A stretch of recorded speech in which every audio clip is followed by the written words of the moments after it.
Everybody, I'm Ted DiBiase, the $1 Million Man, and everybody's got a price for lazy booking. Hey, this is Olympic hero Kurt Angle, and you're listening to the Lazy Booking. No, it's true. It's damn true. Ho! Hey, folks, I'm WWE Hall of Famer Hacksaw Jim Duggan, and if you want to know what's going on in wrestling, check out Lazy Bookings. Ho!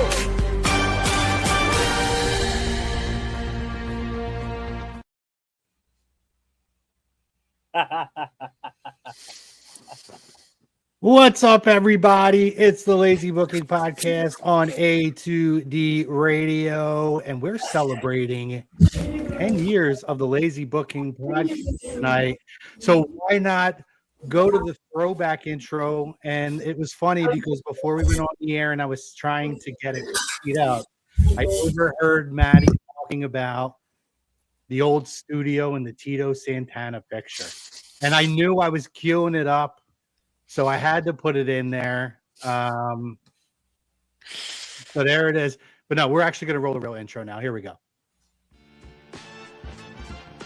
Everybody's got a price for the $1 Million Man. Who's that kid? Nick. He looks like Beaker from Muppets. The one on FS1, Nick Wright. Oh, Yep. Yeah. I got something. That's amazing. I love that. If I get 5 women and they're all in the same room with me, we're going at it at 110%.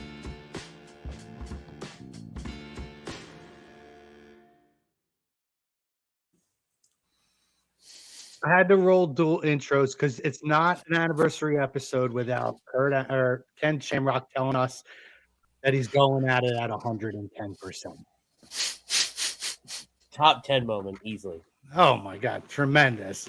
Welcome in, everybody, to Lazy Booking Podcast, Tuesday night, niche night on A2D Radio. 10th anniversary of this show. I realized the other day that I believe yesterday is the date, was the very first recording, audio only, of the Lazy Booking Podcast between myself and this gentleman. On your left, my right, Mr. Billy Thrasher, who's joining us. I'm very excited for this episode because not only do I have Billy below me here, Mr. Matty Sassuti, who was my next co-host, my current co-host, Eric Archer, over this way, as well as 2 incredible contributors to the show over the years, guys who I consider not just contributors, but in a sense co-hosts as well, who have filled in at times when I've needed them. Mr. OGP himself, Mr. Pete Evans, and we have Mr. Ritter over here. What's up, everybody? What's going on, brother? Congratulations. Thank you, guys. Thank you. It's an exciting time. We're happy to be on here with you guys. And you know what is kind of a weirdly slow week? WWE. So what we did here was we decided that we were going to. Hold on. Hey, I got a little feedback, bud. We decided that we were going to go in here and we're going to talk the last 10 years of WWE, AEW's evolution coming in, the women's revolution. We're going to talk about 10 years of professional wrestling and since we've been on the air. So our show marks right after AJ Styles made his WWE debut. It's been unbelievable since that time. We're going to show a little bit of love to our sponsor, Dr. Paul Vidal, Specialized Physical Therapy. You can find him in Burlington and Cherry Hill, New Jersey. You can find him on the web there. And the aches, pains, brand new, anything long-lasting, short-term, contact that doc. And he's going to make sure that you are on the path to physical righteousness, Andy. Ooh, physical righteousness. Why do you single me out for that? Because every time I have like a new slogan for it, you always say, oh, Jesus, here we go. So that one's special for you tonight. Gee, thank you. Did an exceptional job selling that. Thank you. Physical peak righteousness. Guys, I'm so excited to have everybody on. And we're going to go into our opening topic there. Andy, I'm going to let you take control now of the production. Our opening topic today, professional wrestling is in a better place today than it was 10 years ago. Agree or disagree? We're live on Facebook, YouTube, and X. Anywhere you can, give us a like, give us a subscribe, give us a follow. And by the way, make sure you guys join the conversation because we want to hear from our people out there. We want to talk about the last 10 years with you guys. So let's kick it off. We're going to work our way around the horn. We're going to start with Billy, go down to Pete. We're going to work our way around that way. I'll go last. Billy, agree or disagree to the statement here that wrestling is in a better place than it was 10 years ago when we started this? I think the quality of the product, yeah, for sure. As far as what's going on now and pricing people out, not so much. Yeah. It's rough. kind of a bit of both, right? But the quality of the product's way better than it was 10 years ago. Yeah, I think that you nailed it on the head. The financial burden is quite tough, and we are going to dive into that specifically for this time of year. Pete, what say you, sir? I agree with the poll, not just the quality, but the opportunities for those who are in the business, who do this thing that we all love called professional wrestling. There's more opportunities, more companies out there now, more competition out there now, which makes it a better competitive environment. I would say wrestling is more of an open market than some other industries in the good old US of A right now, presently, which makes those who don't have to, like, where did AJ come from 10 years ago? He came from New Japan, right? So you have obviously now the collaborative effort between promotions now is definitely in a better place. The production, how much access we have to the product now from in the ring and outside of the ring with shows like WWE Unreal. Once, like you said, the one downside is what we're getting on the other side of that, what is costing to our pockets. From a corporate level, for those who do run these companies, I mean, hand over fist, right? So, which is better for the talent in that sense, which is somewhat better for us, but definitely I would agree 10 years ago. Yeah. I mean, I don't know how do you go from a different side and say you disagree? So I'd be shocked to see if the remaining four of you, if anyone else wants to take the heel route. Wink, wink. I can't wink. So that's one. I can't wait, so I got to say it. Go ahead, Maddie. I will say agree. For the most part, I feel that there is more, like Pete was saying, more opportunities now than there was back in 2016. I mean, AEW coming around did open up doors for a lot of wrestlers who wouldn't have had the opportunity to be on television and to have the opportunity to make a decent living at what they do. Also, I feel like there's a lot more openness with every organization. You know, WWE is not so closed doored anymore. You know, they were, them with TNA and, obviously AEW bar to ROH. I'll let you guys determine whether that was a good thing or a bad thing. But at the end of the day, though, I feel like a lot more has opened up. I think also with streaming becoming a thing more preeminent now, it makes it much more easier for you to get the product that you want. If you don't necessarily want WWE, you don't necessarily want AEW, you want to go outside of the US, you can do that now a lot easier than you could back in the day. Back in the day, you used to have to go to the sites to watch the streams of the shows like Wrestle Kingdom and what have you. You don't have to do that anymore. You have opportunities now to watch what you really want to watch and enjoy the product that you want to enjoy. And yeah, I like the fact that we're in a place now where there's a lot more visibility for a lot of wrestlers. You can really follow someone that you really have an investment in or someone that you really find a fan of. You can literally trace, for example, Cody's career from the time he started in WWE. You can go to his time in Japan, you can go to his time in ROH, you can go to his time in AEW. You can follow that whole thing all the way to where he is now back in WWE. It's a great thing. You don't always get that, so I'm happy that that's around nowadays. Yeah, past the days of tape trading, right? Right. Oh my God, I remember those days. Andy? So I think it has to be in a better place. right? I don't think this show is successful if wrestling isn't in a better place 10 years later. It's a fair right? point. You look at, if we want to go back 20 years, it's a totally different environment because the landscape has changed. And Sudi said it wonderfully. We're able to track a superstar's career from the independent scene until they make it to that big main event roster, whether it be WWE, AEW, or New Japan, right? We're able to say, hey, there is another company within the United States, albeit run by a moronic black sweatshirt wearing idiot, that is promoting these other stars and talents, WCW like.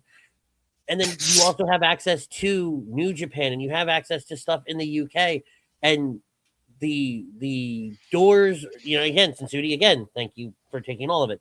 Said that the doors have been open to every promotion now, right? And you look at what WWE has done. We just honed in on just WWE. And look at what has changed there within the last 10 years. First of all, the old man ain't running it anymore. Full stop. So it totally changed everything. And when we look at what we talk about, and even the financial side of it has changed. And I think, though, from coming from the car sales perspective, right, they've at least built value in their product more so than they did 10 years ago. There is that long-term storytelling. There is that payoff that makes sense. There is that unpredictability that we've all learned and longed for in our time of watching professional wrestling. So to say that it's in a better place, it damn well better have been 10 years later, where we all did something wrong with our lives. Also, Ritz, at any time I can steal your moves, man, just let me know. Yeah, More than happy appreciate it, man. It wouldn't be a show Oh, if you one didn't of say them? what I've said. Eric. So if you look at 2016, would you have thought in 2016 that we'd be able to see wrestling on TNT again, TBS, AMC, Netflix, HBO Max, Roku, YouTube? You can find whatever you want on any time kind of platform that you want now. And for that, it's a good thing for everybody involved. The one thing that I'll say that I'm concerned about as far as the future is people that are anti one company and pro other company, just like everything. And if you don't like it, don't watch it. I think there's a lot of like AEW. Oh, I like AEW. I hate WWE. Oh, I hate WWE, so I'll watch AEW. Watch whatever the heck you want. Watch everything. Watch nothing. But you got to admit that everything is better now than it was before because there's a lot more to choose from. There's a la carte. You can, like somebody said before, you could go and watch NWA if you want. You can go watch. You can watch anything. You watch JCW. You can watch anything. You watch old WCW if that's what tickles your fancy. I mean, it's whatever you want, wherever you want, at any time. Yeah, no, listen, I couldn't agree. And I think the one thing we didn't really touch on is how much NXT has evolved since that time as well. And that's contribution, right? I think you guys really hit all the bullet points. But when I look at what NXT has become, and I think one of the key things with that too, it changed women's professional wrestling because NXT was the developmental place for what became the women's evolution. When you look at that 4 horsewomen group between Charlotte, Becky, Sasha, Mercedes, and Bailey. And now that is now spread over amongst multiple companies because Mercedes is one of the figureheads of AEW, which is the competition, right? So everybody's starting to benefit from what that evolution was. I mean, I even look at TNA Impact. By the way, let's not forget that TNA Impact is back. Like, but you talk about TNA Impact and to see some of the names that they've brought in, where Sonya Deville is now there, Daria Ray. They have Cora Jade there. I mean, this talent now is spreading. And then you talk about AJ Styles in 2016 had to go the New Japan route to get the WWE. If this is 2026, AJ Styles could end up on NXT. And that's how he starts to dip, much like Joe Hendry is now. It's such a different world. And then AEW, again, to what Eric was saying, right? Whether it's your cup of tea or it's not, for some of us it is, for some of us it isn't. The one thing I got to say, it has given a lot of opportunity and put a lot of eyes on a lot of talent. 100%. And talent that is much deserved. And that's some talent that's gone on and steamrolled that into a WWE opportunity. There's WWE talent that did not hit their peak, or there just wasn't enough space, who's been able to go to AEW and has been able to, like Tony Storm is a prime example of that.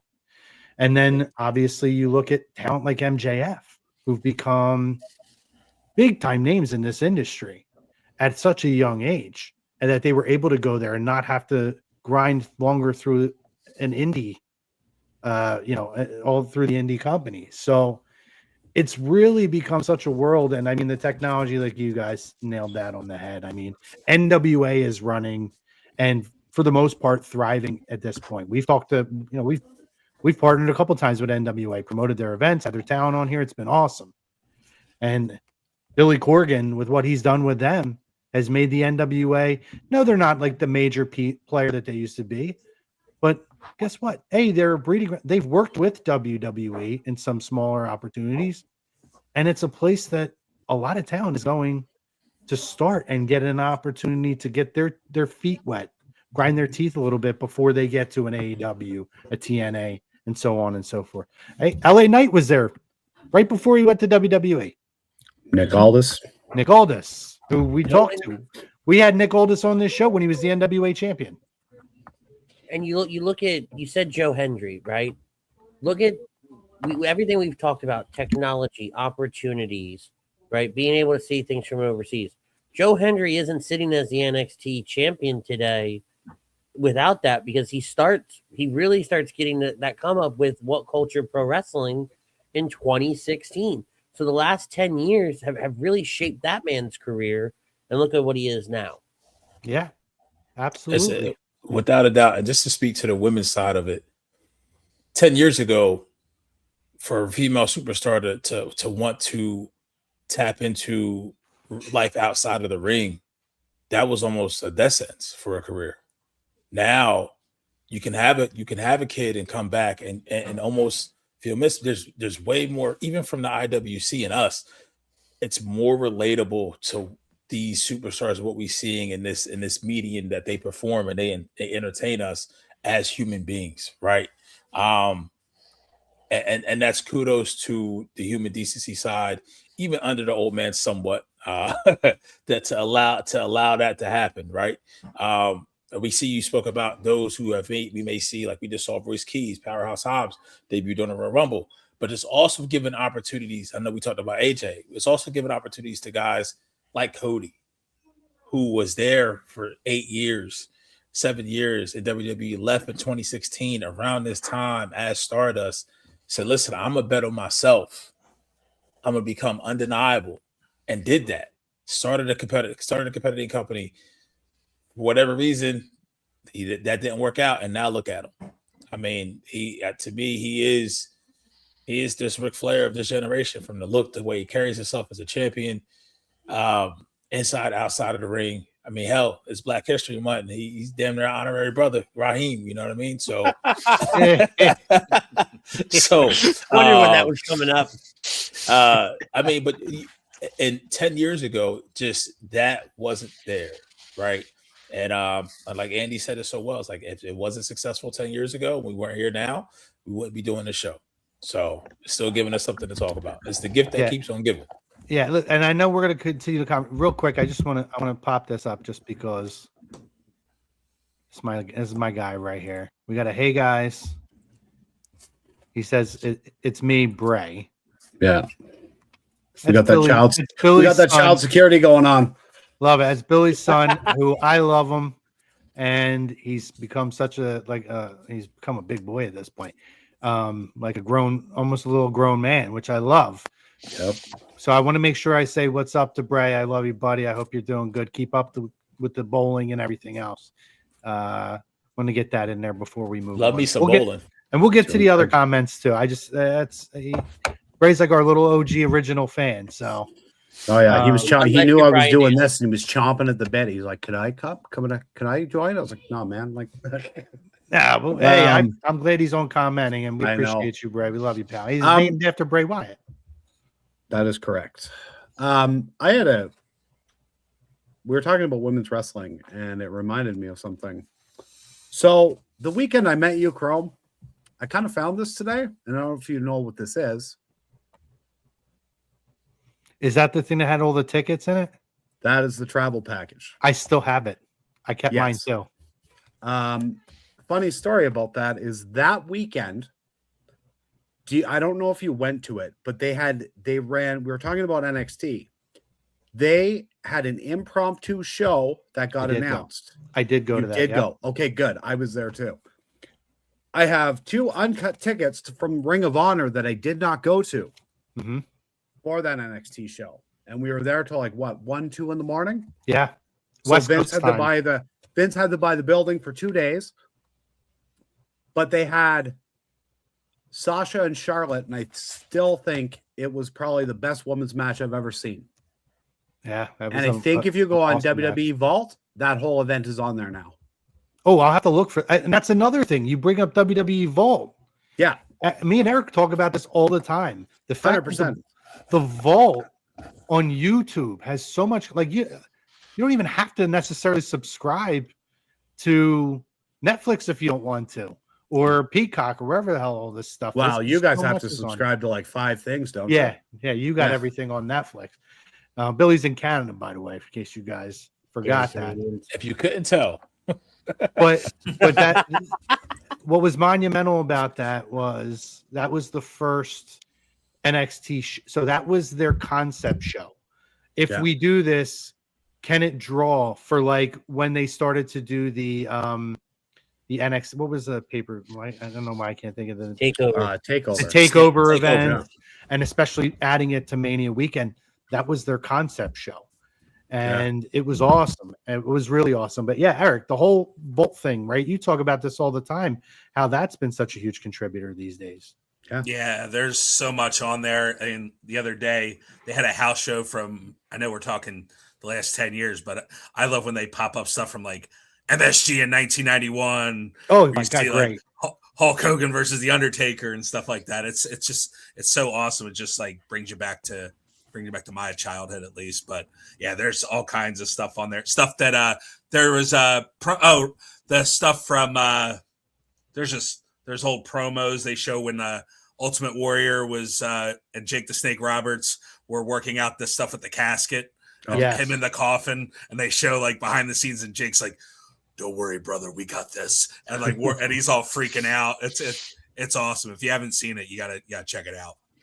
But like, if you're a new fan, there is so much content that you can absorb. Like, oh, I like, AJ Styles. You can go watch a full story of his career. Like, it's pretty awesome. Well, so it's funny too, right? So like I always think back to myself. I had this conversation with my niece and nephew a few years ago. They're a little older now. My niece is a teenager. My nephew's preteen. But I remember like they were talking about like Ratatouille, and I had never seen the whole movie. And they're like, "What do you mean you didn't see it?" Like, I said, "Well, when it came out, I was like 21 and drinking at the bar." And they were like, "But it's on Disney Plus." And I said, Disney wasn't a thing when I was a kid. Right. You had your like 6 months to get it on VHS if you missed it in the theater, and then it was in a vault for 10 years. You couldn't get it. You couldn't see it until they re-released it a decade later, and their minds were blown. And it's the same thing with wrestling content. I had a conversation the other day with somebody about rental stores, right? Like West Coast Video, Blockbuster Video, Hollywood Video, Choices, all these rental places, and you would go. And like my favorite moment was after a tape had been there for a while, and I guess it wasn't getting rented as much, they would put it on sale as previously viewed. And I'd be like, "Oh, Mom, I got to get Hulk Hogan's greatest matches with like 5 matches that I've probably seen 1,000 times. But I'm like, I gotta get this video. I read this all the time.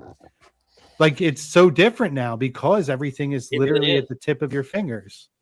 Yep.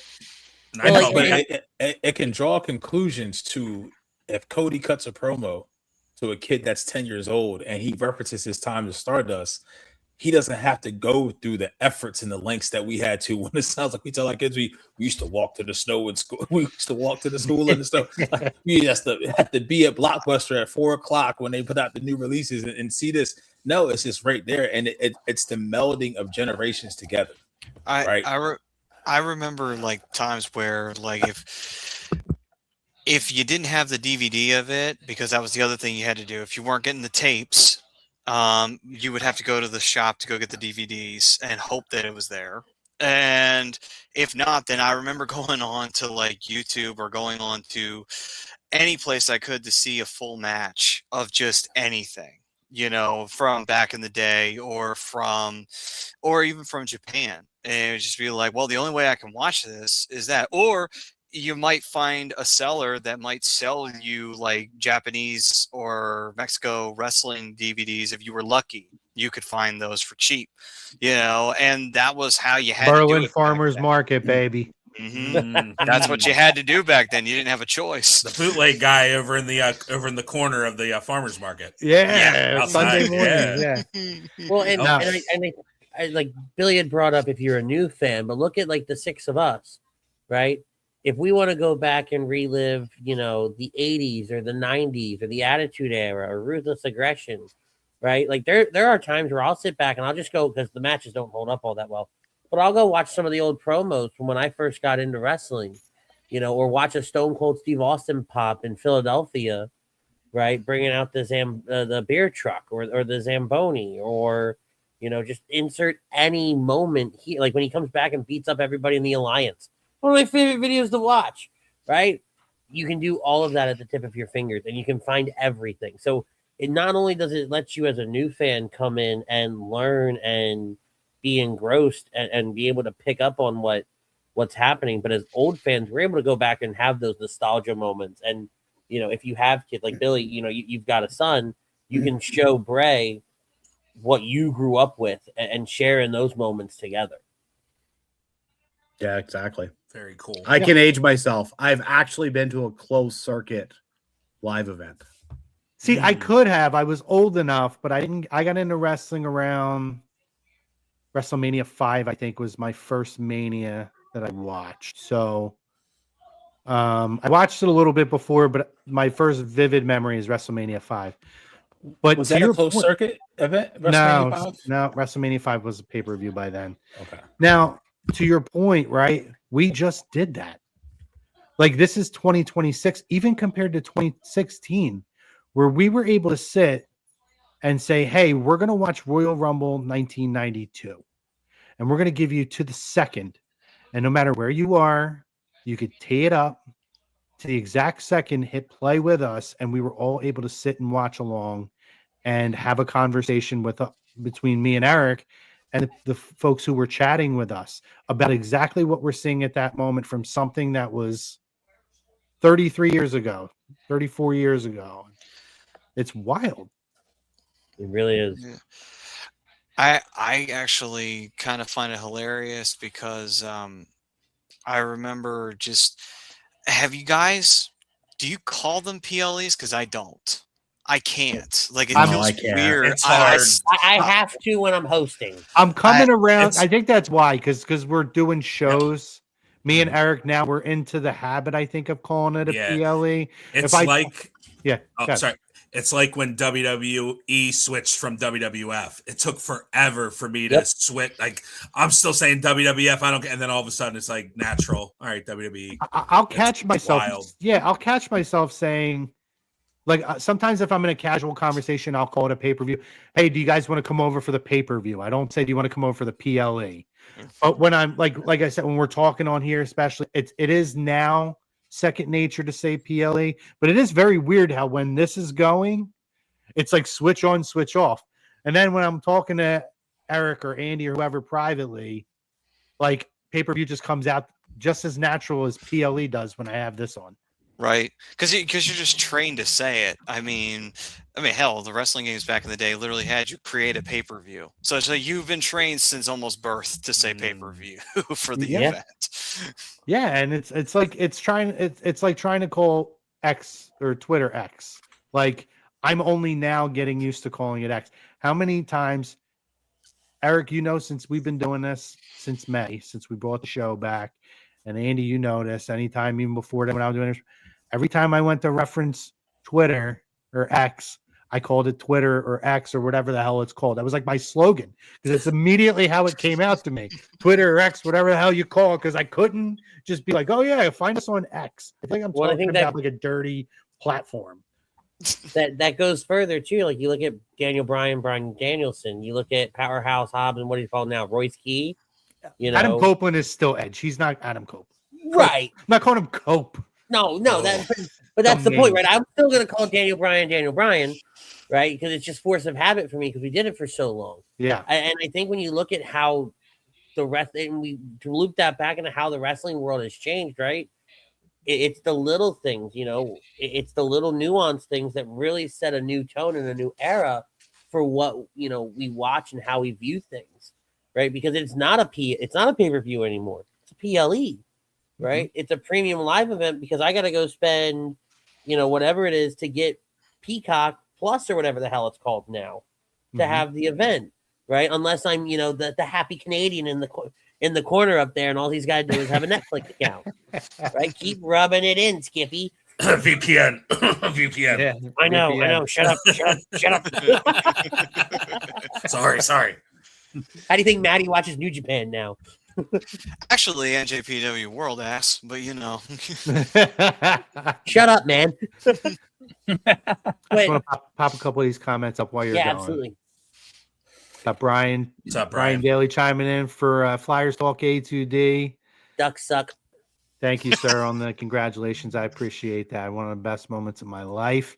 Dynasty, that's right. Full crew. In case you're just tuning in, this is our 10-year anniversary since the first audio recording, which is the original recording of the Lazy Booking podcast before we went to online video. That should be a thing. You and Archer listen to the old audio recording one night. Oh my god, Eric! If I could get a charger for that old iPad, I was telling you guys I have the original 4 recordings saved on an iPad, but I don't have a charger for it. So if I get the charger and I can get it to work, I will 100% rip that audio. I'll sit there and record it on my phone. Let me know what it looks like. I got a crap ton of old chargers. I'll Google a picture and I'll send it. Is it the real wide? It was like the thin wide one that's stuck in. Mm-hmm. Brian says, I think in a lot of ways, I agree. The athletic ability of a lot of these performers are way higher than it has ever been. Got Pove chiming in. Happy 10 years also from Flyers Talk A2D. Appreciate you, brother. I'll tell you one thing. There's a lot of men and women making a lot of money also, which is awesome. And not even not just men. Business. Yeah. Right. Yep. It's outside. Look at the podcast. Like you literally have Sirius XM, Dave LaGreca. Shout out to Pro Wrestling 24/7 Nation. You have a station that does 24. I mean, it's not 24 hours original programming. But day to day, bell to bell. You never would have thought about that 10 years ago. Nope. There's influencers online. There's people like Chris Van Vliet. There's people like Conrad Thompson. There's people like trying to think of anybody else. But yeah, like Sandy Zapp. Like there's guys out there that are making a living off of wrestling, and that's pretty awesome. You got Fightful. They do really well. I mean, there's just it's evolved, and a lot of people have benefited and it's in every culture too, right, Art? So like when I watched Before the Bell, shout out to Martin Morrow, the architect, Clayton Thomas, great comedian. That's for my people, right? That's a whole different avenue, and you're just meeting these guys. Like it's no longer like I would say closeted to be a wrestling fan, right? Mm-hmm. Like we're out and about. Like it's a cool thing right now. The one knock I will say is I know I saw a comment about athleticism, and now 10 years later, I mean, this goes back even further than that. A lot of these guys don't pass the airport test, so your aura got to be a little bit different because it's a lot cleaner now. Excellent point. You know, but with that being said, that's where how many 5-star matches did you have? 96 to 2006. Don't even mention 5-star match. What a sham. Well, oh yeah, don't even get me started on Meltzer Dynasty. By the way, it's supposed to be coming. It's supposed to be coming. I had to bring it down a little bit because that's his rating system. But we'll leave that. Go ahead, Matt. I was just gonna say, like, has anyone speak about something that drastically changed from 2016 to now? Like the fact that man has devalued his stock so epically. It's just like, man, I've never seen better self-sabotage in my life. The internet gave him freedom. As much as we sit here and say that streaming's been great, social media has been great for wrestling, this, that, and the other thing. That man killed his credibility by having instant access to post things. Well, what's the old saying, right? You show your ass sometimes. And when it comes to social media, as beneficial as it can be for some people show their ass. And that man never put his pants back on. Yeah. I do agree with this by Thorne, and shout out to everybody coming. Zoo Tours, appreciate you. Yeah, thanks, guys. So the only thing about the older format is that I feel like it used to be much more social. A group of friends and I used to get together and watch wrestling at a big house party. Now I'll say this. For all major events, Pete knows this, he's been here. I've invited the other guys over. I still, for big events, which typically is the big four, original four, Rumble, Survivor Series, SummerSlam, Mania, I invite people over. Money in the Bank, I invite people over. And like John Cena's final. So I still do it, but you're right. It was more of like the camaraderie out of necessity. Like, okay, I get the pay-per-view this time, you get it next time. Or everybody bring $5 or $10. We'll all pitch in and get it together. That's how I got into it. Yeah. Mataraki used to come over to my parents' house, and we'd all watch the pay-per-views together. That was how I got into wrestling. Yeah, I used to have the hot box when I was younger. So every event, it was at my house because we didn't have to pay for it, at least until statute of limitations, Art. Statute of limitations. Yep. I'm good. I'm innocent. I didn't do it. It was his parents, damn it. I may or may not have had a hot box between night. I respect the hustle. Dynasty, we couldn't do that. We did it the day we did, and also with that snowstorm that was coming, brother. If we lost power, we're disappointing everybody. So we had to go and roll when we knew we could. Greg said, "What's up, fellas? Congrats on 10 years, boys. Thank you so much. Thank you. Congrats to everybody here because you guys all were participants of this." There's my beautiful fiance chiming in saying, "Full crew tonight. You got it, babe." Marcia says, "What are you talking about, gang? We're talking the last 10 years, Martian. Appreciate you jumping in here, buddy. Prism, thank you for that. Goes to everybody here. Here we go. And back to your talk about the women's evolution, person who won't ever get their flowers. True. Main reason it happens. Sarah, right. Of course. I mean, that is a wonderful comment. You're absolutely right. I think real wrestling fans do. You know. Yeah. Somebody calling Dynasty says, Joey Ryan was. Oh yeah. What a schmuck. Talk about a guy that he did more than self-sabotage himself. Money in the Bank is now 4. I'm just flying through these here. Oh no. Go to the other one. Let me address the other one. I've been waiting. Oh yeah, I'll get there. I actually did. I didn't even mean to skip that. That was an accident. I just scrolled. I'll get to it in one sec. Here you go. Sky. Oh my god, I love all the comments here. Here's one. Steven D'Angelo. What's up, Steven? I don't think I've seen Steven's name before, but if I have, I apologize. But thank you. Love a nice long comment. Osprey, Omega, Fletcher, Ciampa. Great wrestling, consistent storytelling is the main issue with both companies right now. WWE is greedy, and Tony Khan only prioritizes putting on great pay-per-views. A lot of truth there. Not a lot of falseness there. Here we go. Is this what you wanted, Andy? Yeah. Has Andy ever joined? Referring to the the little watch parties at your house. I'm sorry.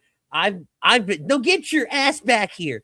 I've been the one that's been sitting there on air doing live reactions for them. So I don't want to hear it. I'm out before any response. That's fair. That's fair. He is doing our live reactions. We're going to have a lot of cool stuff coming up this year, which we're very excited for. We've started to slowly kind of integrate a lot of that stuff.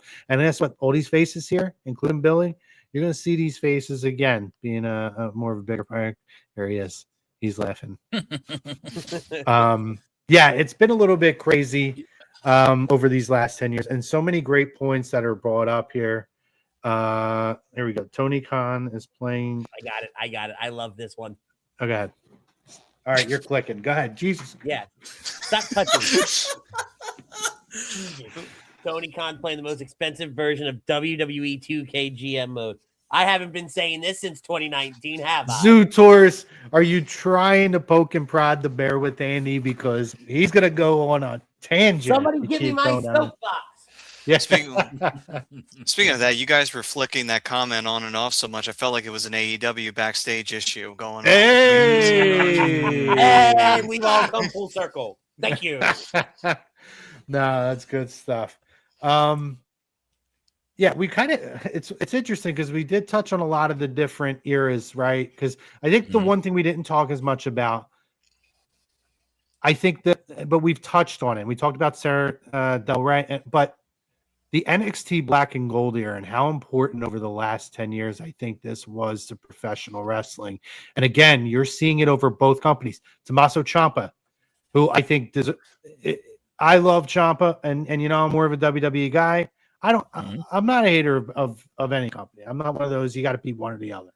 I'm more a WWE guy, just is what it is. So I prefer to see guys stay. But Ciampa's one of those guys I wanted to see go there. But you look at the disbursement of talent and how they've become top talent in all these different companies. Primarily the men are the ones who have gone to AEW and driven that, and the women have continued to flourish in WWE. It's wild, but I did want to just talk about the impact that the black and gold era over the last 10 years. I know it's like that comment. I'm like short circuiting now. How that black and gold era has been so important to everything over the last 10 years. Does anybody want to jump in on that and add some thoughts to that? I do, because go ahead. I think if you look at the current roster and who's at the top of the game across the board and who sat in those really big positions, whether it be Jon Moxley, Seth Rollins, Roman Reigns, in the early part, and then Finn Balor, and then Shinsuke Nakamura, and then Adam Cole, Drew McIntyre, right? All these people that stacked that very front end of the black and gold. Like, they made takeovers rival the main roster shows. And we said it a lot. I know you guys would do it on Lazy Booking. We would do it on In This Very Ring. We would sit there and go, Takeover was the better show of the weekend by a mile, because they were doing something different. They were doing something we hadn't really seen at that time in WWE. And the way Triple H and, his staff down there at the time really built a character and really flushed out these stories was a huge breath of fresh air. And it always made must-see TV a thing for NXT at that point. Especially when he didn't do the original black and gold. They really didn't do it with a lot of backstage area. I mean, your rundown of the list of those that were key contributors, how you left out Sami Zayn and KO, is beyond me. But I panicked. Leave me alone. You do that often. Right. I felt like I was rambling. Leave me alone. Call me out like that. Not much has changed. Everyone still is attacking Andy. Always. Exactly. But you can still see, even from what to Chrome's point, you look at that first gen of black and gold, that was inspired by Shawn. That was inspired by Triple H when they were in the ring. That was inspired by AJ to a point when he was in the ring. That's where you got Finn. That's where you got KO. That's where you got Sammy. That's where you got Tyler Black, a.k.a. Seth Rollins. That's where you got actually kind of swerve in the same way, right? He didn't work out on WWE. Now you see him at AEW. But now you see those guys become 10 years later, be the inspiration for a Javon Evans, be the inspiration for the lightning bug, which I think this is going to be very lofty what I'm about to say, and I hope he hits it. But the closest thing to The Rock that we may ever see in the next 10 years in Trick Williams, because he has it all.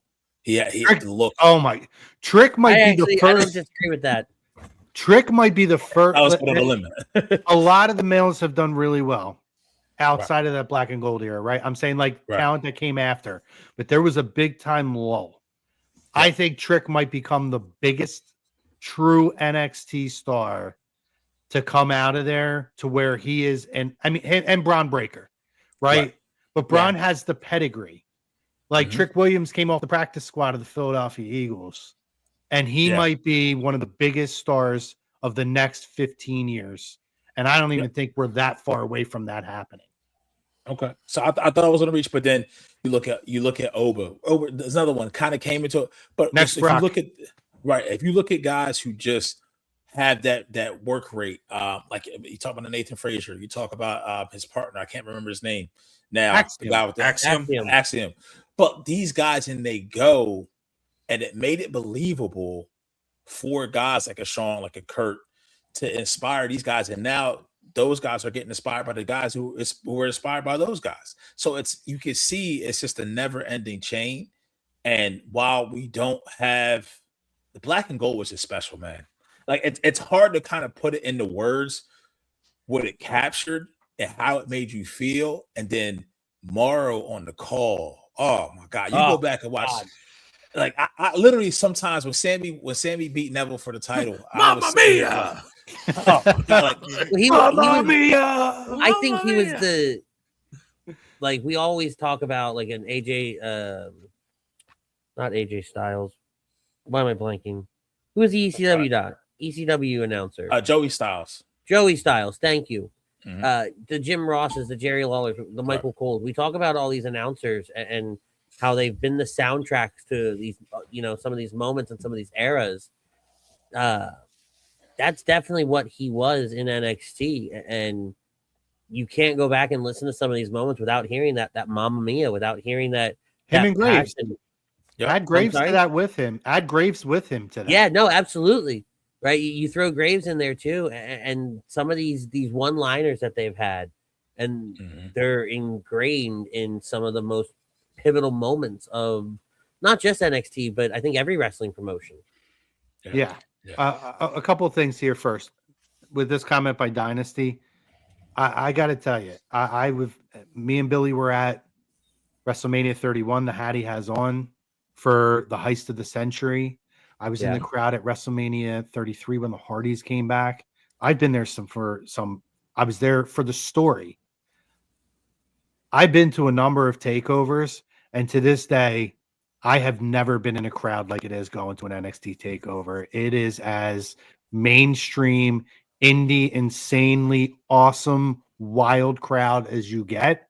And those days, little tamer now, in those days, that might be the best wrestling crowd you could have ever possibly been in. So, fun fact about 100%. Takeover Dallas. Okay. Jax and I, that was the weekend we came up with the idea for what would become In This Very Ring. But we didn't think NXT was going to really be anything huge and great. And so we end up watching that show from the hotel room. And I will tell you, within 10 minutes, we were trying to find tickets to go drive over there and get in the building. Oh, I'll bet. Yeah. This is a comment right here, by the way. Talk about a 10-year difference. Who knew HBK would be the mentor for all the new talent? Crazy. What a time, right? Maddie, you think you had something you want to say? Yeah. What I was going to say was that I think the reason why NXT in that era was so special was because it was so different from what Raw and SmackDown was giving you every week. And you didn't have you had alternatives. True third brand. Right. Yep. But you didn't have what you had now. You didn't have an AEW to be, a legit competitor to WWE. and you had to still go through some of the wild means that we were talking about earlier to go find anything else. So you only really had Raw and SmackDown. When NXT started to really pick up steam, it's like, wow, this is different. There is something special about this. It's new, it's fresh, it has a little bit of old school mixed with new school, and it works perfectly. Yeah, that was that period of time. Some of my favorite times on this show were the early days with Billy, and then with Maddie when we first started going and covering that NXT Black and Gold and talking about the NXT talent and the takeovers, because it was a beautiful time to be a wrestling fan and to follow a company like that. When again, we're talking about like you didn't have all the access to everything. So when you hear about Adam Cole, I had seen Adam Cole, but not everybody I knew did. But you hear about how tremendous this talent is, and then you get to see him there. It was like on a weekly basis. And you hear about all these different guys that came in. You know, you would see Kyle O'Reilly and Bobby Tommaso Fish. Ciampa and Johnny Gargano. Yep. Like, I was always the biggest Bobby Roode fan in the world. And then he gets to go to NXT and is over like Rover. It was such glorious. It was a beautiful, beautiful time. I want to talk about in a minute some of our I want to shift it to covering this show.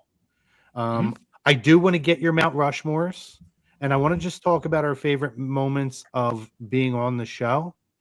And I do have this little thing prepared that I wanted to make sure that we played. And it's a little sadder, but I think it's important that we do this. So I'm going to take this banner down, Andy, if you could do that for me.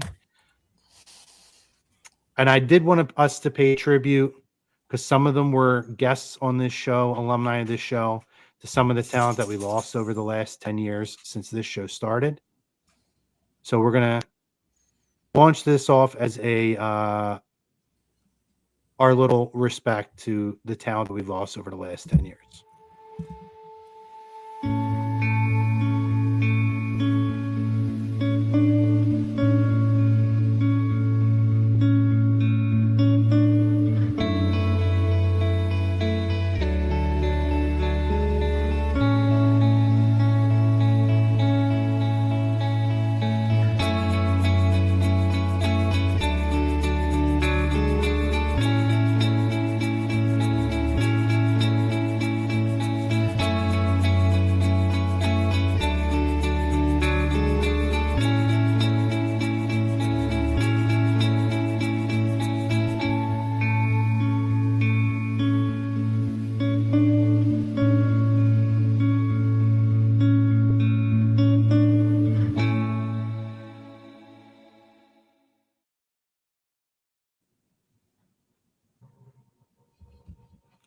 Nice. Man, when you think about some of the names, that's the talent that since we've been on the air, that we've lost over that time. And you know, our first big interview on this network on A2D Radio was with Psycho Sid Vicious, which was awesome. And then we had the honor of talking to Kevin Sullivan as well, who put us over like you wouldn't believe. Called us the premier show in wrestling, and he just was such. And the best thing about talking to Kevin Sullivan was it wasn't an interview; it was a conversation. He wanted our opinion on things and how we felt about certain things, and it was really special. We've lost some major names, some young, some older, almost all of them way too soon. So I wanted to make sure that we paid our respects to those over that last 10 years. No, that was beautiful. And like I remember, like you sit back and you watch, and I remember all the shows that we've done, whether it was under my banner or your banner, you know, about those people. And I remember, oddly enough, when Ashley Massaro passed away, you guys were live on the air. And I remember dropping in and breaking that news with you guys while you guys were on the air, you know, back then. And just some of the crazy stuff that I remember that. Yeah, some of the crazy stuff that has gone on, and it really takes you, and you sit back and you think about it and you go, damn, right? Like a lot of talent in just 10 years. Yeah, Billy, I remember we were doing the show for 2 months when China passed away. Yeah. And that was like, maybe that might have been our first major news story that we kind of, because of, before, I think we started mid-February, obviously, right? And she passed away in April. That might have been the first major, like, mainstream news story that we covered on Lazy Booking. That's wild. That is 2016. Yeah. And again, we did a show for the Hulkster on here. I remember when Bray Wyatt passed away, how tough that was for all of us to go over and discuss. Oh, that one was rough. Yeah. Hogan, that's our childhood. All of us. I mean, it's like Tiger Woods leaving this earth for the world of golf. Like we're not here, let alone 10, 20, 30, without the parent of Hogan and the old man. You know what I mean? It's unfortunate. I mean, and you look at Sabu, man, like I had like some of those names I forgot. Like they had, like I forgot they're no longer on this earth. They can't share the same air, but their contributions to what we love, man. I can't put it in words to what wrestling, even since 2016, and those names and that memoriam have given us, and not just as entertainment, but the walks that we go through in our lives to say your prayers, eat your vitamins. You know how many times, like Sabu, if you're playing around with your friends, you look up, like I wanted a turban, dog. Like I'm not even me with a turban. Like come on now, you know what I mean? But Sid, I mean the whole, you know what I mean? It's just touching, yeah, just touching. You talk about things that just happened, the Royal Rumble. We don't have the Royal Rumble without Pat Patterson. That was his brainchild. Yeah. Crazy. And I know you talked about Sullivan as a performer, but Sullivan as a booker. Like, this right here. Talking about Psycho Sid. Yeah. We talk about issues. So we have this. You can obviously find it'll be the A2D stream, but if you go on the Lazy Booking Podcast TV YouTube page, this interview is up, and I told Sid what time we were starting, and we're live, pal. He misunderstood. So when we called him to start the interview, Matty, you remember this? I remember. He was eating dinner. And he's like, oh, can I call y'all back? I'm like, sure, no problem, buddy. No problem. That was one of the funniest moments we've had on this show. I think, didn't I call you a crumb after that? I don't remember what the hell. There was a lot of names. I took accountability. In hindsight, I was not wrong, but I'm a professional. So I took the accountability. If the talent's not there when you say when they're supposed to be, I take the accountability for that. This whole show started back in WrestleMania 31, and me and Billy met outside of our hotel. Still one of the greatest stories ever.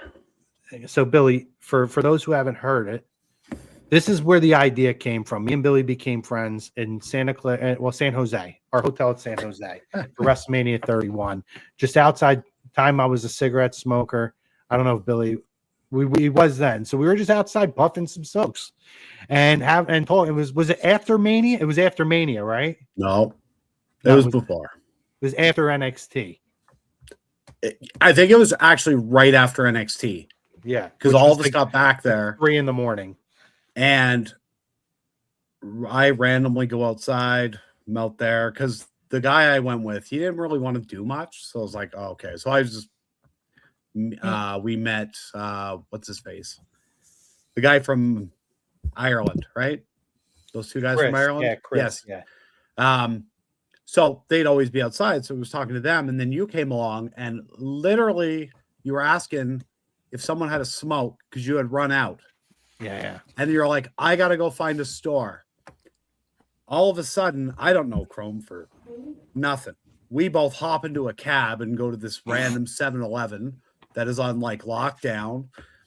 And I'm like, who jumps in a cab with a random person? So sure enough, do that, come back. And then you had that random homeless guy that rolled up. Yeah, some random homeless guy just is like chilling with us while I'm smoking my cigarette outside, and I'm drinking a twisted tea, and this homeless guy comes up, and I don't know what he had in his cup. I want to say it was, I don't think it was beer. It was coffee. It could That's have what been it so was. many things. He had a he had a coffee. He had a coffee coffee. with creamer in it, and he's like, I bet. "Do you have Stop anything?" it. Stop it. So he says, "Do you have any? Yo, can I have some of your drink?" At a tall boy, and I'm like, "Sure. What do you want me to pour it in?" He's like, "Pour it in here," and I could see the coffee. He's been And doing I'm that like- all day. Everybody's I'm like, bro, I was like, "You Jungle want me juice. to pour twisted tea in the coffee with creamer?" By the way, and he's like, all going to the same place. Meanwhile, while I'm doing this, the dude is walking around with a pair of underwear on the outside of his clothes, and he's eating raw hot dogs. So he's Superman. It was He had a Captain bag of like, Underpants, he had like a bag of like kielbasa sausage or something. Like it yeah, was. he looked like Quail Man with raw hot dogs. Quail Man. Well, man. What a fool.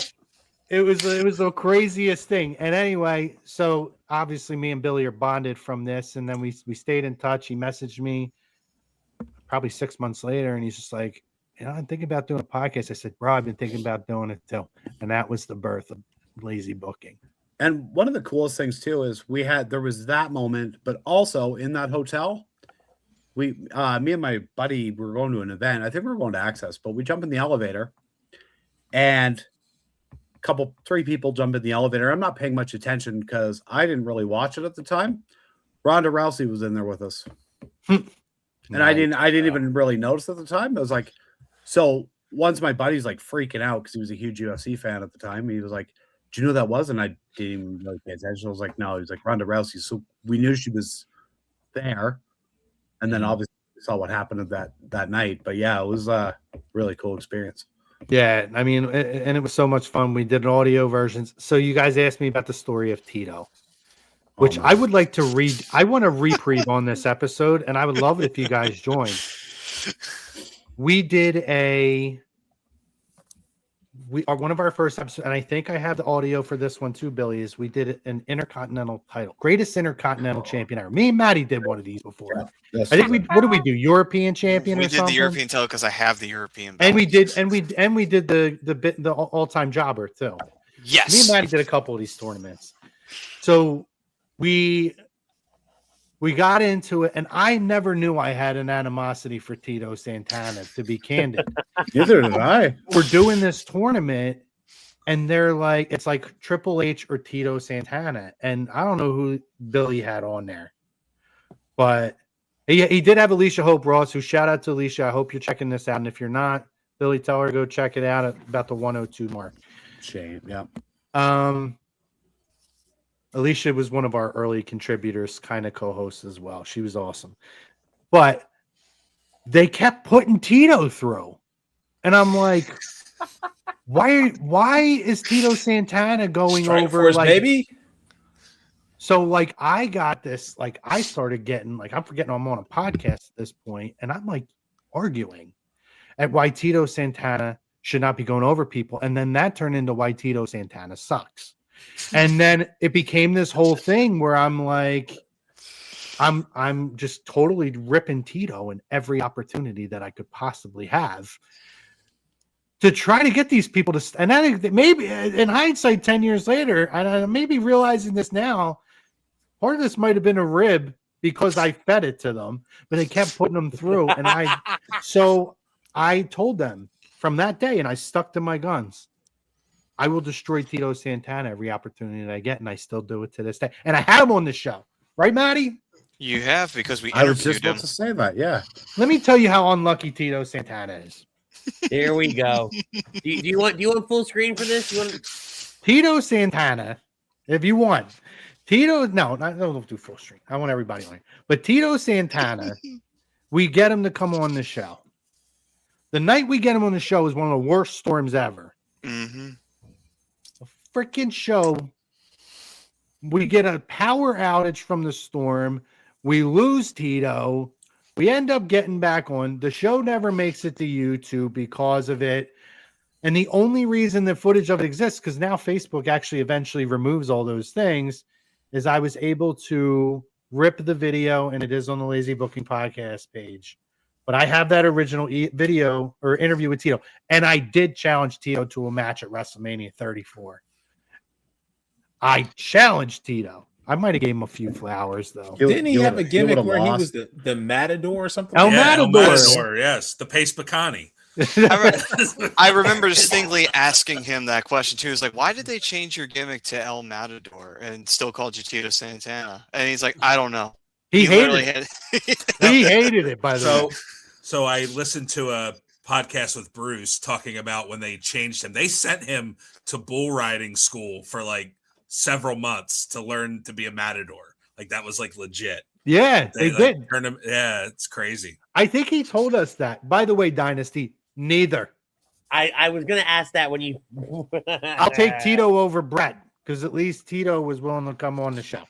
I was gonna say, good thing we never did like the top like WCW like US champ or something like that, because then it'd be Bret Hart all over you instead of Tito Santana or something like that. Somebody else might have big timed us. So I gotta say, we really talked about all the interviews and different things like that. I want to get from. I want everybody to tell me your favorite moment. So like, I want everybody's favorite moment of being on this show with me or with each other, because honestly, that means a lot. We all have covered such a different area of this 10 years. I would love to hear from everybody what your favorite moment is. So, Billy, do you want to go first? Why don't we go by ear? We'll go Billy, Maddie, and then we'll go Andy, Pete. I know it's like all over the place, but yeah, I'll call everybody out. Billy, what was your favorite moment? The one show that I wish I had the audio for, and I think you know where this is going, is in one show we had a correspondent who was in a different city. Drunk. He was in New Orleans, and he was hammered. Drunk. Yeah. And just started ranting. I'm like, I don't know. I was starting to think, I'm like, do I keep letting it go or do I shut this down? But it was, if I had it, I would cherish that because it was incredible. Yeah. Shout out Nate. Yeah, Nate. We have feet on the streets, and he was hammered and trying to talk wrestling with us, and that did not work out very well. But it was a classic moment. You're right. That was a good one. Maddie, what's your favorite, bud? Oh, all right. Well, I'm going to cheat a little bit. It's a tie. Okay. First one was. It was the show after WrestleMania when Bad Bunny did like a show or halftime show, and I say that even though he did the Super Bowl halftime show this year. Anyway, but the next show, I think we were trying to get Andy literally to say I'm a Bad Bunny after every single thing he said, and we were just torturing him the entire show. I remember that. And then the other one was That's a good one. I forgot about that. The other one was when they had Kofi Mania was going on. He just won the Elimination Chamber, and Aaron said, "How do you think this will work with Kofi?" And I said, "Well, the belt's made of hemp, and Kofi used to be Jamaican, so I think that this would be perfect." That's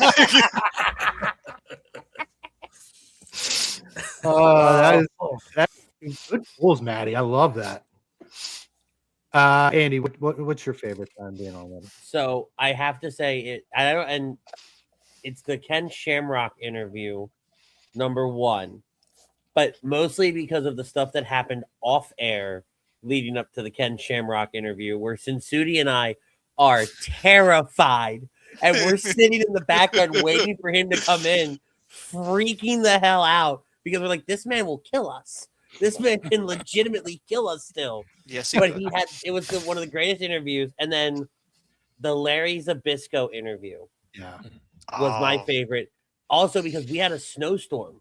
Mm-hmm. So I was like, all right, I don't have power. I'm going to my parents' house. I'm not missing this interview. But that was probably one of my favorite interviews that we had done. Larry was awesome. I was supposed to go golfing with him. I actually stayed in touch with him for a while. Oh, wow. I never got a chance to. I wish I did. Is that a common theme with Lazy booking interviews during storms? Yes. It seems to be, We knew we had nothing else to do. Well, COVID COVID was really a big peak point, right? Because of Shamrock, right? And COVID changed everything, and it changed obviously the dynamic of this show. Well, then that was And that February where we did Candice Michelle, Larry Zabisco, Nick Aldis, and the Headbanger Mosh. yeah, Yes. That was the 4 That was a every month. week. That was, And then that was the February. yeah, and Oh. then we had Shamrock, and we were one of the first interviews for Leo Rush right after he got released. Yeah, I We had remember that. him That and was a good one, Shamrock too. pretty close to each other too, like within a week or two of each other. So that one was pretty cool too, because that was literally we were like his first. Like, I don't think we were his first. I think we were his second interview. So that was pretty cool because we didn't know that until we got on with him. Yep. Yeah. So, Oh yeah, and you cut Oh, out yeah. too at the beginning of the interview, and it was just me and him. Yeah. Pete, what's yours, buddy? I would say $1 Million Man, the interview. That was just for me surreal as far as being that close to someone and interviewing them. It was like a surreal moment for me, and asking this person questions. Like, dude, I remember being at WrestleMania 4 and 5, watching you, and I hated the shit out of you. But you're such a cool person. I would say that's moment wide. I would say for me, and this is probably was the first ever WrestleMania roundtable in the old studio. Yeah, Because that was like you like I said, you talk about these things, and we do it in conversation, right? We're in constant communication, pretty much like, if not every day, at least 2, 3, 4 times a week, we're chiming in, talking to each other in some fashion. That's the first time I met Andy. It's the first time I met Matt. So that was a show where we got thrown off the air an hour in. Yes. Yeah. And It was all happy hour's fault. Yeah. So but just to know that something like this can exist and there's a place for it, and it's still here all those years later. So it's a gift. You know what I mean? It's a gift. I'm thankful for. I don't take it for granted. It's been a privilege to be on here. I don't take it as a right. And just thank you for having me, and thank you for, and it's not over, right? Because it's not stopping, but just acknowledgement and gratitude for where it's at right now in the present moment. No, you're a huge contributor, and it's an open door for you. Fun, and the story about that too, right? We were supposed to have, we did the in memoriam. We were supposed to have Road Warrior Animal. Yep. I talked to him a week before he passed away, and we were locking in the date, and then I didn't get a response back, and then I found out 2 days later that he passed away, or it was like a day later, whatever it was. But I didn't get a response back when he was being responsive. So what we ended up doing was we had 2 episodes. We were supposed to have one giant episode with Bushwhacker Luke, who was one of our craziest guests we've ever had. We had Nikita Koloff both as an audio interview first, and then when we went to the video format like this, we had him back, and we were supposed to have Ted on then. Because I reached out to Ted DiBiase, who I had worked security at an autograph signing for. And so I was able to get You were security? I worked security at a Ted DiBiase autograph signing. So I ended up I've done it for a bunch of wrestlers, believe it or not. So I was supposed to have him on then, and then he wasn't able to come on. So he said, "Hey, listen, I'll do my own show if that's okay. I'll happy." So we ended up splitting it into 2, where we had like a half of it was a memorial show for Road Warrior Animal and the Road Warriors in general. And the other half was talking to Ted about his career. It was an amazing, amazing show that really we didn't expect to happen, but the circumstances were sad, but it was an honor that he was able to come through on us for that. So we appreciated that. Eric, what's yours, bud? Well, since I've only been here about 5 minutes, 8 months. 8 months. 8 months. We came back in May, and you started in June as like a contributor, right? But you were basically on every week. I'm like, why don't you just be the co-host every week? So yeah, and I'm thankful that you gave me the opportunity, and good to meet you guys and get to talk wrestling with you guys. I mean, Chrome and I have known each other about 20 years, and Yeah, I'm so you know, sorry. we've always Not no easy. apologies needed. No apologies needed. Not easy being my friend, but you're all still here, aren't you? Yeah, he's. I was about to say, you have a lot of exes, sir. Like Yeah. you like Flair in the '80s. You win a lot, but you drop the title a lot. So, but we've always talked wrestling, and this is another way to do it. So I appreciate it. But I think, of course, the most obvious choice for me is the interview we had with Vince Russo. Tell you what, like, we had a format, and the format got thrown out the window in about 5 minutes with his hot takes about Facts. Triple H, and Triple H don't give one shit about John Cena's legacy, bro. Guess what? How viral did those videos go, though? My goodness, like, he gave us hot take after hot take after hot take, and they, like, my goodness, and what a great guy he was. Like, he had his shtick, and he had his, persona, and you think the worst when you think of him. Like, he has such a polarizing history. Yeah. I mean, to people don't like him, there's people that love him.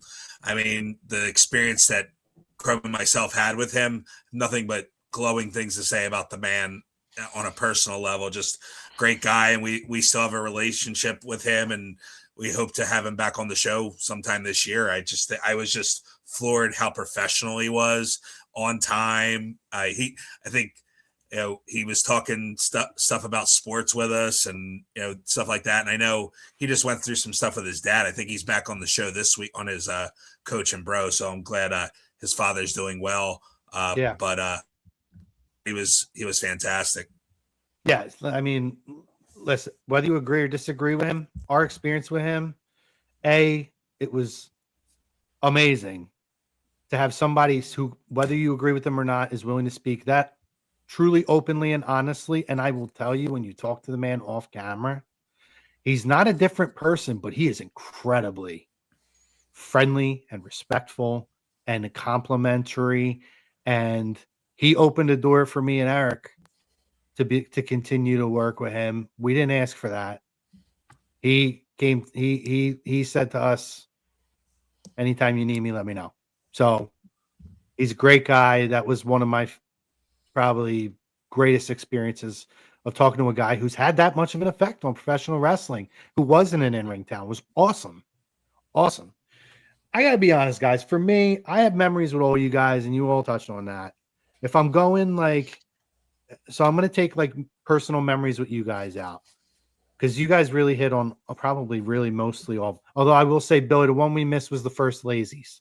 When I wore a suit and everything, and you guys were like, "Oh yeah, you didn't expect me to show up," and I showed up in a suit. We are lazy, which we didn't. We got to do. Maybe we'll still go back and do that. Also, quick thing, Nate was in the chat, by the way. So I saw. Yeah. He dropped a comment up here. He's got a couple. So here is. So COVID wise, our interview with Matt Tremont was special because it was a very uncertain time. Independent wrestling was suffering at that point. We didn't know what was going to happen. And Matt was incredibly friendly, who I have had a personal and professional relationship with in a sense. And he was very candid. I just thought I mean, he was even in the empty arena talking. It was just such a cool moment, cool opportunity. And I just remember at that point feeling like I don't know how many eyes are ever going to see this, but if you know what this time is like right now and you hear this interview, it feels special. So that was really monumental. And then for me personally, very unexpected but unbelievable moments was Fightful picking up 2 of our interviews, because I had no idea. I have a personal friend who used to be next door neighbors with Tyler Breeze. I reached out to Tyler Breeze and I just said, "Hey, we've met because we have talked before and met. I don't know if you remember me. We met, we interacted these couple times. I'm friends with your next door neighbor. I was in his wedding. I would love to have you on the show." He's like, "No problem." I didn't even know he came back to professional wrestling. And here he gave me this interview. It was an Awesome interview. And next thing I know, the next day, I'm getting text messages of an article. Fightful, Yahoo Sports, Major, like Wrestling Observer. Yep, like everybody picked it up. Dickhead's Print picked it up. You know what I mean? It was everywhere. And I was like, holy shit, like this is cool. I have the links all saved somewhere because I'm like, I actually got picked up by like real news outlets. It was awesome. Yeah. And then another unexpected, this is kind of like sometimes you just step in shit and you come out smelling like roses. We set up an interview with Devon. No idea that they're about to announce 5 days before that the Dudleys are having their retirement match against the Hardys in TNA. And then next thing you know, I'm like, oh my God, this is like crazy. Like, how does this happen? And I had him on and he talked about it, and he had a message for the dirt sheets regarding him and his abilities and this. And guess what? It got picked up again. And that was just a wild moment for me because that's not something I always wanted to interview. Billy knows when we did this back in the day, I said, if we get 7 viewers, one of my goals is I want to interview a wrestler. Like a someone who I watch as a kid. And we've gotten to do that. Never in my wildest dreams did I honestly think somebody would pick it up. And then in those 2 moments, that was a stepped in shit and came out smelling like rose, and I had no idea either way. Same thing with Leo Rush. That was just I didn't know we were one of his first interviews. I thought we were just having him on. Well, I remember how excited you got just to get when you had wrestlers do the intro. Like not even an interview, just the intro originally. Yeah. And it was like the greatest thing ever, right? So yeah. And now we have a relationship with Brian Heffron, the Blue Meanie, who comes on with us all the time. Vince Russo and some of the other people. You know, we've had Bushwhacker Luke on a couple of times. We've had Nikita Koloff a couple of times. So it's been a dream. And honestly, to work with you guys has been awesome as well. I know we were going to do like a Mount Rushmore. Did you guys actually prepare one, or were you just going to go off the cuff? No, but before we get into that, and I won't speak for everybody, but I can probably say it's all resound. Like we all say the same thing.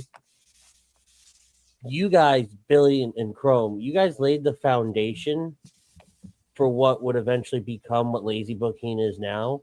Chrome, at one point, you picked up the ball and you ran with it, and you paved the way for the 4 of us, being Matt, Pete, Eric, and I, to be able to do this on the platform and at the level of which we do it. And you have been such a mentor, from as a host, right?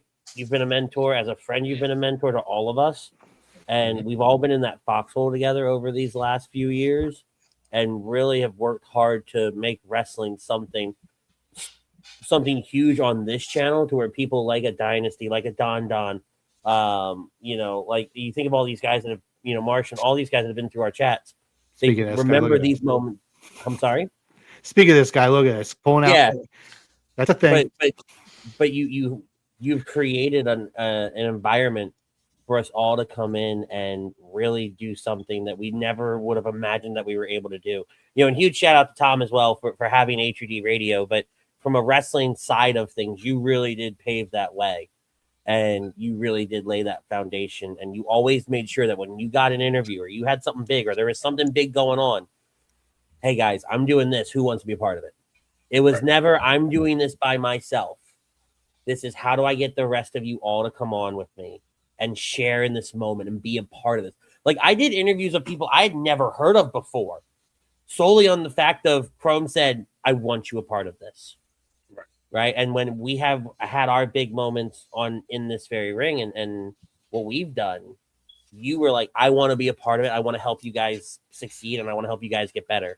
And so you were always there. And so I will say, on behalf of the other 3, right, thank you for doing what you've done and really setting that stage for the rest of us. That is way too kind. Thank you. So I need to piggyback off that. Go ahead. Every single person in this room, thank you. You guys have picked up that torch. You've carried it. You've been there for Chrome. You've helped them. I'll be honest, I lost my passion for it I wasn't a fan of the product when we were doing it. It was very hard to get on and continuously talk about it. And for me, it was just a struggle. And I had other stuff going on, obviously, but the fact that I've tuned into shows and you guys just picking the ball up and running with it, I cannot thank you guys enough. We do it for you, Billy. Thank you. Listen, I didn't expect all that. That is very kind, but my success is due to all of you guys. And honestly, it really is because of A2D Radio, because that was a platform that at a time where there was an uncertainty with the show, which Billy's very honest about. We had a blast, but we had a little bit of uncertainty. Tom opened the door and we were able to listen. You guys know my personality, and I think a lot of you guys are the same way. If you're going to give me the room, if you're going to give me the runway, I'm going to take it. If I'm doing something, I'm going 100% at this point. And like the older I get, the more I get like that, right? So like it was an opportunity, and I've said this to Tom personally, and I'll say it on the airways here. Whether wrestling was always something that he thought he'd ever have on this platform, I don't think he ever bought into the wrestling product. He bought into myself. He bought into Andy. He bought into Pete, who Pete does other things. Maddie doing hot. He's been with Tom forever. He's buying into Eric being here, like never a word about. He doesn't know Eric, but he believes in my trust in it, and what he's seen from Eric, he believes in him now. Yep. And that is a credit to Tom and his belief in the people that he has here to do things and not just do them the right way. So, Amen. You know, we're going to bypass the whole thing. I don't want to keep Maddie's got to get on a show in like 15 minutes, but I just want to say, like, this was awesome. And I'm glad we had everybody here. And I said it a few months ago and I completely forgot about it, that, oh yeah, this year we're going to celebrate the 10-year anniversary. 2 days ago, I'm like, oh shit, it's the 10-year anniversary. We didn't plan nothing. And you guys all, again, the fact that we got everybody on. That's what I'm saying. Joy. Like that, it's so typical of the show, right? Lazy booking, but everybody pulls through. And Emphasis on the lazy part. Yeah, 100%. This was really an honor for me, not just to celebrate the show, but to celebrate the people who I have had the privilege of being a co-host with on here. And honestly, again, to celebrate A2D Radio and Tom for the opportunity they have given us over all these years. He knows I love him, Big Dad, and I will always appreciate it. And that's why this show will be here until they kick me out the door. This show is going to be on here. We do other stuff now. We do our own things, but this is our like Agree to Disagree is kind of like the flagship for A2D. It's been one of the longest running shows on here, if not the longest running. Mm-hmm. This will be the wrestling flagship on this network for as long as they'll have me. Yeah. And I don't think he's like my brother, so I don't think he's getting rid of me. If he does, shit really went off the handle. So somebody's probably dead. I hope he sees this. Tom, love you, and we appreciate it. I know Billy appreciates you giving me the opportunity to keep going with it, and everybody here for the opportunity you gave them. So we'll just drop these last couple comments, and we're going to get out of here. Damn right, he came back. I'm not working and sleeping. I'm here. You are here, Dynasty, week in and week out. Appreciate it, man. Dynasty is, and it was on your show too, right, Andy? And it's very rare. Shout out to Butters too, because we love Butters too, and he's contributing. He's all right. He's contributing in ways that, you know. Was Eric on Birds of a Feather a few years back? No, I don't believe. No, this is the first. Really he may be getting Eric and Kevin mixed up. Oh, right, Kevin was on. That's an insult to you, Eric. I'm sorry. Yeah, it 100% is. Hey, so and from we hadn't talked about this ahead of time, but I think your 10-year anniversary show should end the way the first show began, with just you and Billy on there. Audio issues? No, not audio issues. I think you should end it with just you and Billy and let you guys have that spotlight for 10 years of doing this, because it's not easy to put a show together week in and week out. Yeah. No. Well, I mean, I don't expect you to do that, but that's a very, very nice. Stick in the back end though. Don't jump off. Well, yeah, no, duh. Except for Maddie. Maddie's probably got to jump off at this point. I got to rest my vocal cords too. I got to record it at 9:45. So, all right. Remember, All right. Well, thank you for having me. All right, guys. Love you, boys. Listen, love you guys. appreciate all of you, and it's been really fun catching You'll be back back up on, buddy. and all that. You'll be back on, buddy. Yeah, I'm not going away. You ain't getting rid of me that easy. Okay, well, now you are, but still, later on. Yeah. Yeah. Right. We're gonna hang out in the back. Cool. Hang out in the back. Well, buddy. Wow. I know. Here we are 10 years later. We got here. You know what? I meant to mention something before we get out of here. You gave me one of the best wrestling moments ever. And I don't think you ever even realize it. What's that? Royal Rumble, Houston. You didn't go. Right? Yeah. They called me to go. Oh, you took my spot, right? And then we're sitting in a Whataburger and Kobe passed away the day of the Rumble. Oh, yeah. Like 2 hours before we were going, I looked at my phone. I'm like, what the hell? And like the whole weekend was just insane. Like it was pouring rain. Me and Nate walking down the road. Some guys busted open. I was like, and then Edge came back. And then like, you know what? Can't thank Chrome enough for that. I don't ever think I'd rather you there, but I mean, I'll tell you, as annoying and frustrated as I wild. was that I wasn't there for the Edge thing, I remember thinking to myself, you're Canadian. Yeah. And like, I know it sounds so cliche, but it's a real thing for that moment. For that, I remember going crazy when he came back. I do remember thinking to myself, if I wasn't going to go, that's who should be there. And I'm glad because it didn't feel like it was just anybody who may or may not take that for granted. So I'm glad we were you had on your the time. floor, and I'll never forget it. Nobody knew that weekend. There was not even an inkling, and I was legitimately in tears. Yeah, it was amazing. It was It's amazing what this can do to you. Yeah, we've had a lot of good times on here, buddy, and we're gonna have more. Hopefully, we're gonna be doing more together here. I will come back anytime you want me to come back.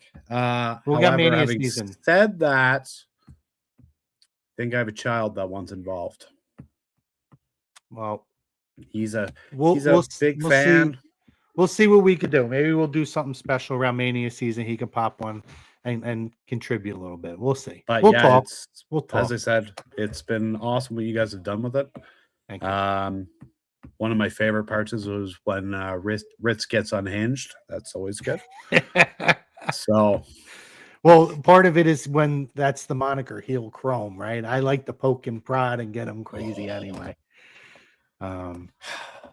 Yeah, good stuff. I'm just expecting the audio to cut out at this point, but it has not. So no. But listen, again, this was awesome. 10 more. Yeah. It's 10 more and many more after that. To everybody out there who follows us now, who has followed us, who supported us over the years, thank you. Best is yet to come. Thank you to A2D Radio and Tom. This has been awesome. The last 10 years we covered in professional wrestling has been awesome. I can't imagine what it's going to be like when we do a 20-year reunion show. But thank you to everybody out there. Please like, subscribe, give us a follow, give us a share, tell your friends about us on the way out the door. But in the meantime, for myself and Billy and everybody who was on here, Andy, Eric, Maddie, Pete, love those guys. Love you guys. Thank you again for jumping in here. And as Andy always says, we're going to end it with this. Tell someone you love them, and we out.